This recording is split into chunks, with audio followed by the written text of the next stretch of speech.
नमस्ते बिहार और मैं हूं आपके साथ सोनाली सिंह। बुलेटिन की शुरुआत इस वक्त की बड़ी खबर के साथ। जेडीयू विधायक गोपाल मंडल एक बार फिर विवादों में हैं। विधायक गोपाल मंडल तेजस राजधानी एक्सप्रेस के A1 कोच में बनियान में घूम रहे थे। ट्रेन में यात्रा कर रहे यात्रियों ने इस पर आपत्ति जताई। इस पर विधायक ने समर्थकों ने भारी हंगामा भी किया। आपको बता दें कि विधायक गोपाल मंडल पटना से दिल्ली जा रहे थे। बक्सर और मुगल सराय के बीच ये घटना हुई है। भारी हंगामे के बाद मुगल सराय से आरपीएफ और जीआरपी की टीम पहुंची और हंगामे को शांत कराया। देखिए तस्वीरें आपके सामने हैं। हालांकि अभी तक किसी ने पुलिस में इसकी शिकायत दर्ज नहीं कराई है।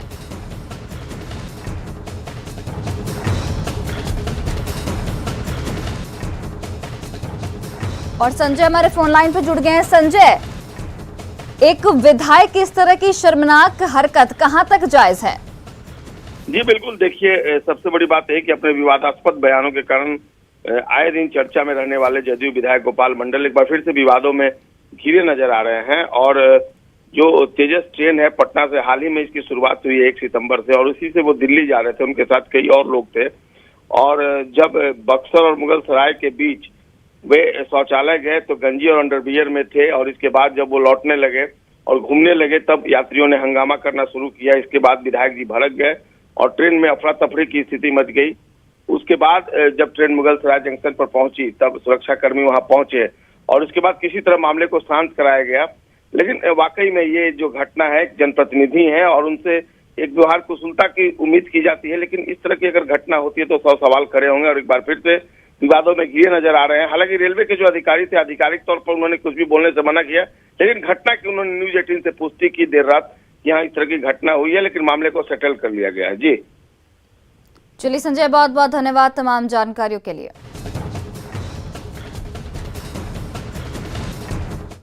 और इसी बीच मुजफ्फरपुर से एक बड़ी खबर। एसकेएमसीएच में एक और एईएस मरीज की पुष्टि की गई है। 12 साल की बच्ची में एईएस बीमारी की पुष्टि हुई है। तो मुजफ्फरपुर से एक बड़ी खबर आपको बता रहे हैं। एसकेएमसीएच में एक और एईएस मरीज की पुष्टि की गई है। 12 साल की बच्ची में इस बीमारी की पुष्टि हुई है। आपको बता दें कि इस साल एसकेएमसीएच में 51 बच्चों में एईएस की पुष्टि की गई है। वहीं इस साल एईएस से 16 बच्चों की मौत भी हो चुकी है। अगस्त में 12 और जुलाई में 22 बच्चों में एईएस की पुष्टि की गई है। मुजफ्फरपुर से एक बड़ी खबर आपको बता रहे हैं। 12 साल की बच्ची में एईएस की पुष्टि हुई है। आपको बता दें कि अब तक अगस्त में 12 और सितंबर में 22 मरीजों की पुष्टि हुई है। एसकेएमसीएच में एईएस मरीज की पुष्टि 12 साल की बच्ची में इस बीमारी की पुष्टि की गई है। और इस साल एसकेएमसीएच में 51 बच्चों में एईएस की पुष्टि की गई है।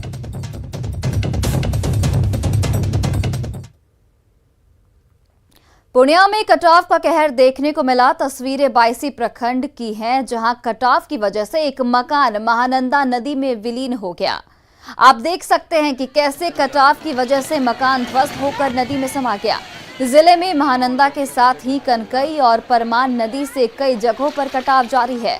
बायसी के साथ ही अमौर में पहले भी कई घर और स्कूल कट गए हैं और अब एक और मकान कटने की तस्वीरें सामने आई हैं।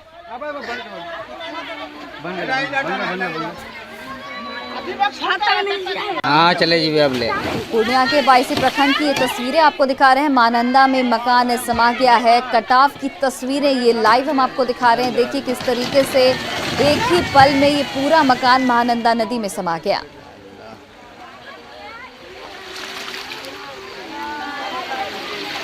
हालांकि इस दौरान राहत की बात ये रही कि किसी के जान माल का नुकसान नहीं हुआ है।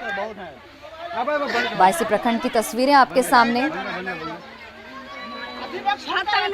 हाँ चले जी अब ले।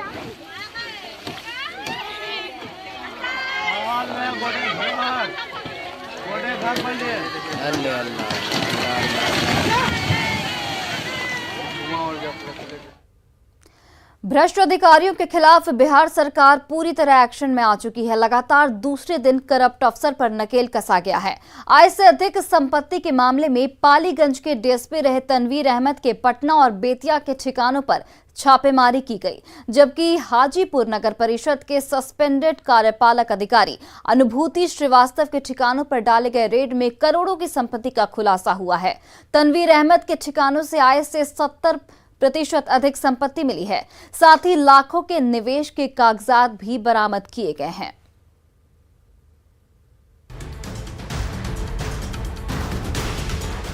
बिहार में भ्रष्टाचार के खिलाफ पूरी तरह से नीतीश सरकार एक्शन में आ चुकी है। करप्ट अफसरों के खिलाफ लगातार प्रशासन कार्रवाई में जुटा है। डीएसपी तनवीर अहमद के पटना और बेतिया के ठिकानों पर छापेमारी की गई। आय से अधिक संपत्ति मामले में आर्थिक अपराध इकाई ने ये कार्रवाई की है। तनवीर अहमद पालीगंज में पोस्टेड थे, जहां बालू माफिया से सांठगांठ का उन पर आरोप है। बालू की तस्करी में माफियाओं की मदद करने में कथित संलिप्तता सामने आने के बाद गृह विभाग ने जुलाई 2021 में तनवीर अहमद को डीएसपी पाली के पद से हटा दिया था। इस छापेमारी अभियान में आर्थिक अपराध इकाई के अधिकारियों के अलावा बिहार एसटीएफ की टीम को भी लगाया गया है और निश्चित तौर पर आने वाले दिनों में कई ऐसे ऑफिसर हैं, तकरीबन 40 से 42 उनकी संख्या बताई जा रही है, जिन्होंने बालू माफियाओं से सांठगांठ कर सरकार को राजस्व का न केवल चूना लगाया बल्कि अकूत संपत्ति भी अर्जित की। तो वहीं हाजीपुर नगर परिषद के सस्पेंडेड कार्यपालक अधिकारी अनुभूति श्रीवास्तव की काली कमाई को देखकर स्पेशल विजिलेंस की टीम के भी होश उड़ गए। अनुभूति के पटना स्थित आवास पर स्पेशल विजिलेंस की टीम ने रेड डाला, जिसमें अकूत संपत्ति का पता चला है। छापेमारी में अनुभूति श्रीवास्तव के पटना में 2 फ्लैट, इंदौर में तीसरे फ्लैट की जानकारी मिली, जबकि छापेमारी में फ्लैट के एग्रीमेंट के कागजात भी मिले। पत्नी और बच्चों के नाम पर कई इंश्योरेंस पॉलिसी का भी पता चला है। सस्पेंडेड अधिकारी अनुभूति श्रीवास्तव पर यह कार्रवाई खुद मुख्यमंत्री नीतीश कुमार के निर्देश पर की गई है। जिस अनुभूति श्रीवास्तव पर नकेल कसा गया है, उनके बारे में भी जान लीजिए। अनुभूति श्रीवास्तव हाजीपुर नगर परिषद में मुख्य कार्यपालक पदाधिकारी रहे। कार्यपालक पदाधिकारी के पद से वे सस्पेंड कर दिए गए थे। 18 अगस्त को कार्यपालक पदाधिकारी के पद से हटाए गए थे। जेम पोर्टल के जरिए करोड़ों की मशीन और सामान की खरीदारी की गई थी, जिसमें बड़े पैमाने पर घोटाले का उन पर आरोप लगा था। जाहिर तौर पर भ्रष्ट अफसरों के खिलाफ सरकार पूरी तरह से एक्शन में आ चुकी है। 2 दिनों तक लगातार छापेमारी की तस्वीरों से साफ है कि करप्ट अफसरों पर नकेल कसने में शासन और प्रशासन कोई कोर कसर नहीं छोड़ने वाला। न्यूज़ 18 के लिए पटना से संजय कुमार के साथ ब्यूरो रिपोर्ट। रोहतास जिले में बालू का खेल लगातार जारी है। ताजा मामला करीब 180 करोड़ रुपए के बालू की चोरी का सामने आ गया है। करोड़ों सीएफटी बालू कहां चला गया, इसकी जानकारी न तो खनन विभाग को है न ही पुलिस को। ऐसे में सवाल है कि सोन नदी से डंप किए गए बालू की इतनी बड़ी खेप आखिर कहां चली गई।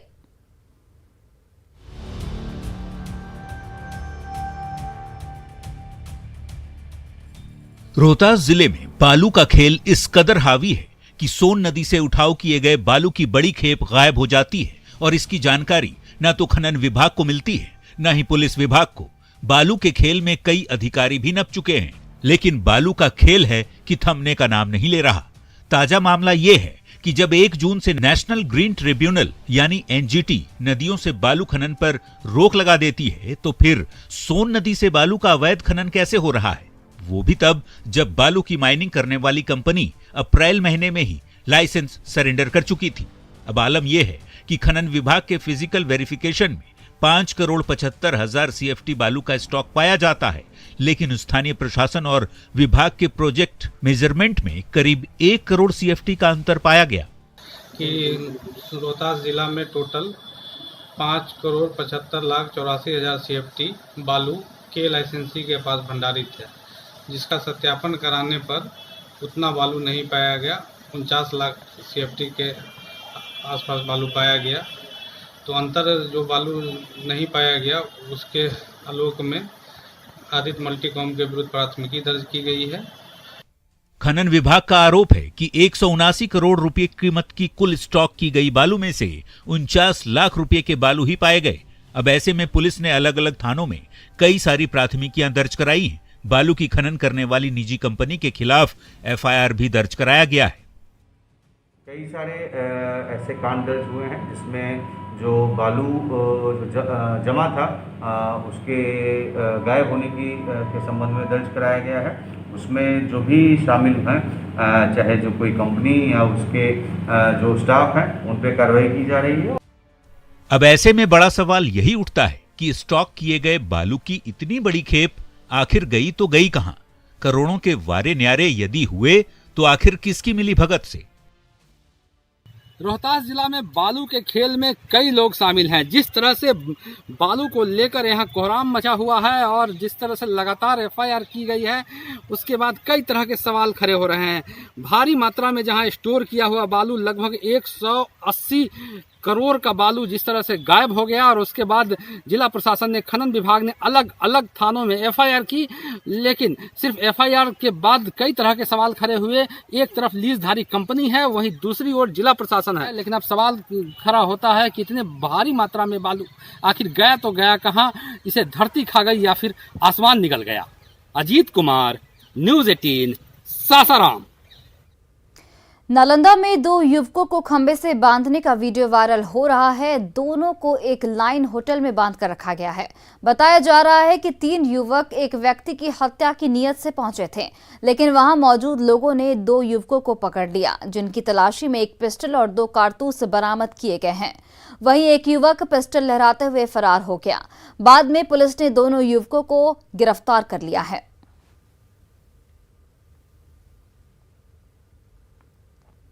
बेतिया के योगापट्टी पीएचसी में एक महिला ने बच्चा बदलने का आरोप लगाया है। महिला का साफ तौर पर कहना है कि उसे बेटा हुआ था, लेकिन बच्चे को बदलकर लड़की दी गई। इसके बाद महिला के परिजनों ने हंगामा किया। हंगामे के बाद अस्पताल प्रशासन हरकत में आया और जांच की बात कही। ड्यूटी पर तैनात डॉक्टर ने बताया कि अस्पताल में 5 बच्चों का जन्म हुआ है, इसलिए सभी बच्चों के परिजनों को कल बच्चे के साथ बुलाया गया है, जिसके बाद पता चलेगा कि बच्चा कब और कैसे बदला गया। 11 बजे हमारा बेटा भइल तो वो जैसा बदल दल बन अंकुश नाम बेटा भइल, नार कटा गए। बाद में हम चलो रसगुल्ला खाती और लड़का पोछ पाछ गए और लड़का मरीज के गार्जियन के दे दल। बाद में हम सुई दीवा देनी, सुई दीवा के चल गई। बाद में कब लड़का बदल दल। और इस वक्त की बड़ी खबर नवादा से, जहां अपराधियों ने मुखिया पति और उसके ममेरे भाई को गोली मारकर घायल कर दिया है। घटना कादरगंज थाना क्षेत्र के पचोहिया गांव की बताई जा रही है। अपराधियों ने रोह के ओहारी पंचायत की मुखिया अनीता देवी के पति अवधेश कुमार को जांघ में गोली मारी है, जबकि उनके ममेरे भाई प्रदीप कुमार को सीने में गोली लगी है, जिन्हें गंभीर हालत में पीएमसीएच रेफर कर दिया गया है। अवधेश कुमार पूर्व मुखिया भी रह चुके हैं। मामला बीती रात का बताया जा रहा है। और ये भी आपको बता दें कि अवधेश कुमार अपने घर के पास बने चबूतरे पर बैठे हुए थे, तभी नकाबपोश 5 से 6 की संख्या में अपराधियों ने उन पर गोलीबारी शुरू कर दी। बताया जा रहा है कि चुनावी रंजिश में इस घटना को अंजाम दिया गया है। पुलिस इस पूरे मामले की जांच में जुट गई है।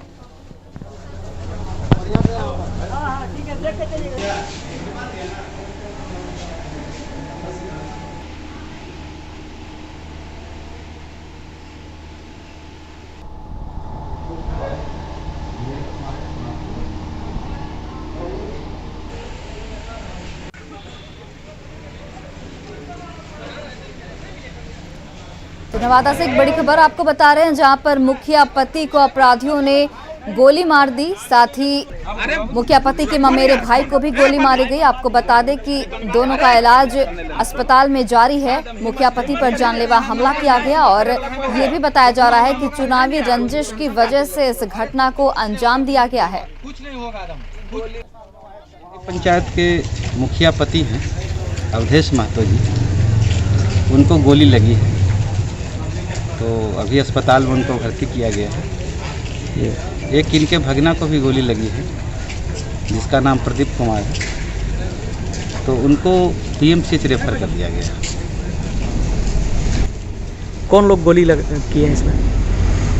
इनका कहना है कि चुनावी रंजिश, चुनाव चूँकि पंचायत चुनाव होने वाला है, उसी वजह से कुछ लोगों ने इन्हें गोली मारी है। बिहार के बिजली उपभोक्ताओं के लिए सरकार युद्ध स्तर पर शहरी इलाकों में प्रीपेड मीटर लगा रही है, लेकिन उससे होने वाली समस्या को लेकर सरकार रत्ती भर भी गंभीर नहीं है। आखिर क्या है प्रीपेड मीटर से होने वाली परेशानी, इस रिपोर्ट में देखिए।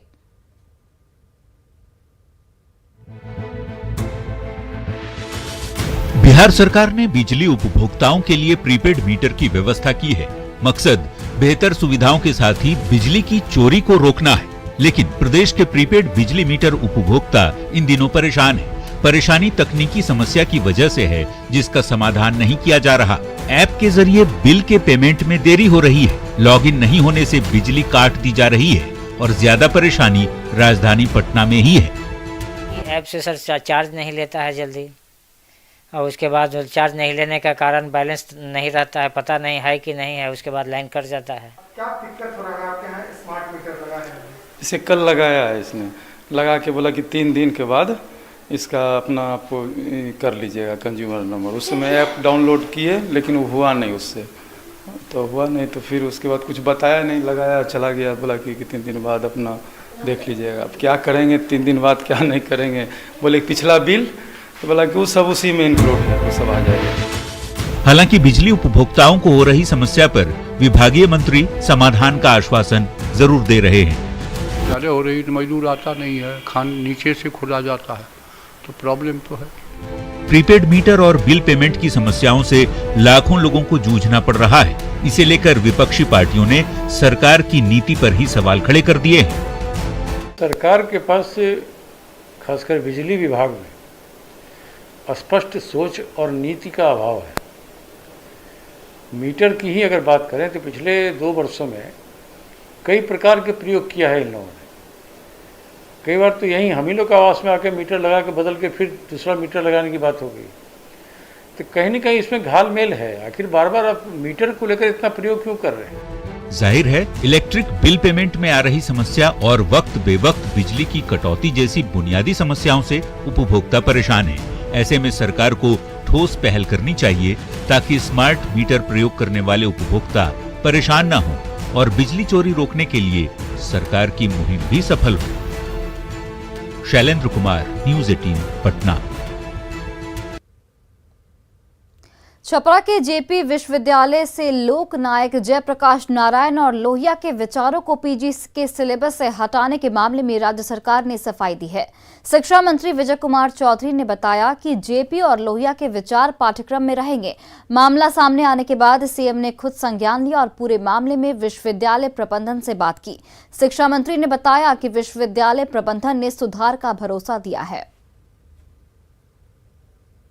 18 की बात, 2018 में ही नई शिक्षा नीति के क्रम में जो एक CBCS कहते हैं चॉइस बेस्ड क्रेडिट सिस्टम लागू करने की बात थी, उसी क्रम में पाठ्यक्रम में आवश्यक संशोधन या पाठ्यक्रम निर्धारण। पश्चिम चंपारण के नरकटियागंज में शव जलाने के लिए रास्ता नहीं मिलने से नाराज लोगों ने बवाल काटा।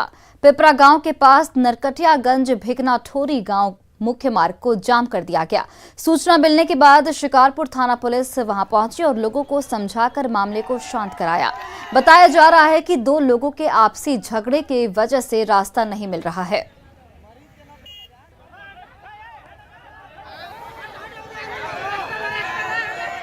मोटर में पानी डाल देता है रास्ता में, और उसको बाद में क्या करते हैं कि यहाँ पर कितना प्रशासन पंचायत को चल गया है, इन लोग पर पंचायत मानने के लिए तैयार नहीं है। और फिलहाल इस बुलेटिन में इतना ही। आप देखते रहिए न्यूज़ 18 बिहार झारखंड।